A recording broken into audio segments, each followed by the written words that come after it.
soal kepemimpinan Jokowi menurut saya ndak usah dipikirin. Sudahlah, kerja keras, sayangi anak, jadi orang yang baik ya. Sebab kalau Anda mau ngomong pemerintahan Indonesia, Anda tidak punya data. Anda cuma dengar-dengar di Facebook, di Twitter, di koran, yang semua itu tidak bisa dipertanggungjawabkan. Saya kalau disuruh menyalahkan, itu dataku oke banget.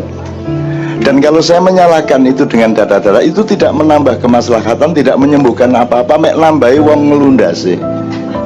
Jadi menurut saya, mbok sudah, ndak usah dipikirin itu. Wong Anda sudah jauh-jauh ke sini itu karena memang belum benar di Indonesia. Sampai Anda ke sini gitu loh. Kalau benar kan ndak mungkin ke sini. Wong Indonesia negara paling kaya segala-galanya. Ada manajemen yang salah, ya. Ini bisa complicated kalau dijelaskan. Maka sampai rakyatnya terlempar-lempar ke seluruh permukaan bumi. Nah, manajemen yang salah ini kalau memang mau diomongin, ayo berhenti kerja, bikin lembaga penelitian benar-benar. Saya kasih data sungguh-sungguh. Karena data yang benar-benar itu tidak pernah ada di koran, tidak pernah ada di televisi. Dan kalau Anda baca, mendengarkan CNN atau media-media massa internasional, mereka semua sudah difilter berdasarkan kepentingan mereka, kebutuhan mereka. Jadi sudahlah Bu, saya sama Mbak Novia ini nyuwun sewu sudah 16 tahun tidak langganan koran dan tidak nonton TV Indonesia, karena saya tahu yang sebenarnya bagaimana. Saya tidak mau mubazir nonton jamaah gini-gini kesel uripku. Jadi di rumah saya tidak ada koran dan tidak ada TV Indonesia. Saya cuma pakai TV kabel khusus untuk studinya anak-anak, misalnya National Geographic gitu ya. Terus apa satunya Mbak Via, pokoknya yang sifatnya studi, penelitian dan data, fakta ya. Kalau saya nontonnya adalah UFC, kickboxing dan tinju. Saya apal semua pemain UFC Amerika, Brazil dan lain sebagainya. Dan itu yang saya tonton tadi Mbak Fia. Tiap hari saya nonton itu karena saya ingin berzikir bahwa masih ada orang yang sportif, ada orang yang berani berhadapan-hadapan. Tonjok-tonjok, gelimbang-gelimbang, jelas sing salah sopo, sing kalah sopo, sing menang sopo. Sebab kalau Anda nonton koran itu semua bukan seperti yang sebenarnya. Kalau Anda nonton TV, berita-berita atau apalagi yang entertainment itu semua bukan manusia yang bertanggung jawab. Sebab kalau di UFC nggak bisa pura-pura.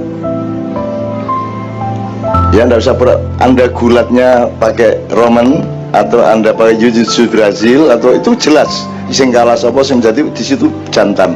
Kalau di Facebook Anda dilatih untuk jadi pengecut. Coba Anda bisa ngomong apa saja dan tidak bisa dipukulin orang. Anda bisa sembunyi kapan saja dan Anda bisa bikin akun yang palsu.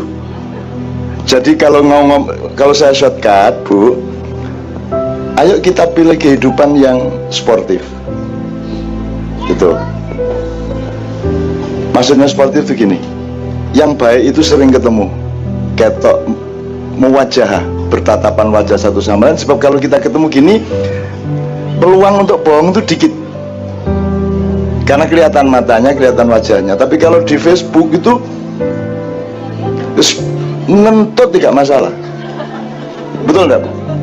Dan tidak dimarahin orang. Tidak dimarahin itu artinya Anda tidak bisa ditemukan Anda. Jadi kalau internet itu bagus untuk membantu komunikasi, tapi sangat buruk untuk pembangunan mental manusia. Karena kalau agama itu tujuannya cuma satu, mendidik manusia untuk mampu mengendalikan diri. Betul tidak? Jadi kenapa Anda sholat lima waktu? Supaya Anda setiap kali punya ritme untuk mengendalikan dirimu. Ayo bangun, ayo wudhu, ayo sholat, ayo berhenti, ayo terus. Itu kan seperti militer. Sementara kalau internet pekerjaannya adalah memberi peluang kepada Anda untuk melampiaskan. Betul enggak? Terus kadek direm wis ngomong apa ae wis. Bohong enggak, pokoknya ngomong apa iso. Jadi tolong ambil kuncinya. Jangan memasuki suatu sistem atau suatu keadaan yang membuat Anda melampiaskan. Tapi dekat-dekatlah dengan sesama sahabat yang membuat Anda mengendalikan.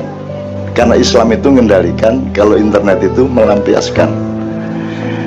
Padahal hidup itu kan kudu pinter ngegas, kudu pinter ngerem. Nah sekarang kalau Anda di internet tidak ada rime, betul enggak? Di Facebook tidak ada remnya. Nanti suatu hari akan ada aplikasi di mana Anda terpaksa harus ngerem, karena akan kelihatan Anda benar apa tidak di dalam aplikasi itu. Tapi itu kapan-kapan, gitu ya Mbak ya. Nah, kalau soal pemerintahan, Anda apa maunya? Mau rasan-rasan apa mau beneran studi? Nah, beneran studi punya waktu kok? Nggak punya toh?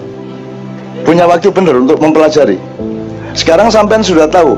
Awalnya dulu ketika awal kampanye maunya Jokowi itu bagaimana? Ekonominya sudah tahu faktanya. Sudah tahu. Mandu. Nah, jangan baca di koran. Nggak bisa. Saya waktu kesini mau bawa semua itu, tanya Mbak Via, tapi semene Pak. Jadi saya punya datanya semua, yang Prabowo, yang Jokowi, yang di belakang Prabowo, yang di belakang Jokowi, sampai taipan-taipan nasional, internasional, regional. Dan semua yang Anda ketahui lewat koran-koran itu wis ojo diwaca iku taek iku. Ambulen entut iku. Ngerti baunya entut, Bu? Entut sampai ke Anda apanya? Baunya. Tapi Anda bisa ngelihat warnanya? Bisa ngelihat sumbernya? Kalau bunyi baru ketahuan. Kalau nggak bunyi,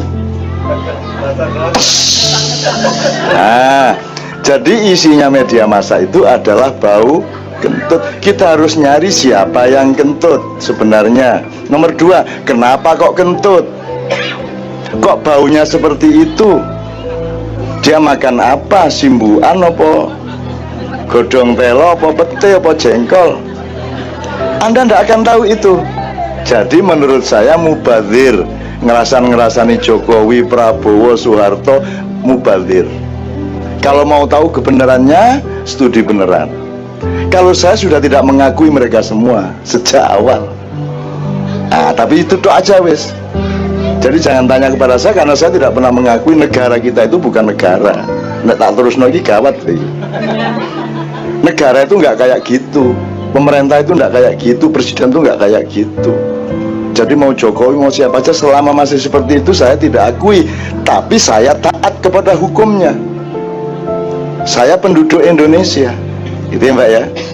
Tapi belum tentu warga negara Indonesia, meskipun secara resmi saya punya KTP dan paspor. Sebab beda, itu kan penduduk. Di sini ada citizen, ada nationality. Kalau penduduk, yang penting saya tinggal di situ, saya tidak melanggar aturan, selesai. Tapi kalau warga negara berarti kan warga dari negara, betul enggak? Jamaah masjid. Kalau jamaah masjid, si jamaah harus tahu masjidnya itu bagaimana, kan gitu. Baru dia jadi jamaah. Nah, warga juga harus ngecek negaranya bagaimana, baru dia cari warganya. Negaranya gorong bener kok dadi wargane. Bahwa ada administrasi, paspor, green card dan seterusnya, itu administrasi, tapi hakikatnya sebenarnya belum negara dia. Makanya nek dipelajari ngeluh dewe sampean. Nama Indonesia harus dipelajari, itu sak buku gede kok Indonesia. Gitu ya Mbak ya. Oke, jadi saya intinya menurut saya Mbak nggak usah dipikirin, nggak usah rasan-rasanan soal gitu. Itu ngerasani anu aja, ngerasani keindahannya Allah, apa, menangisi Rasulullah, gitu-gitu aja menurut saya.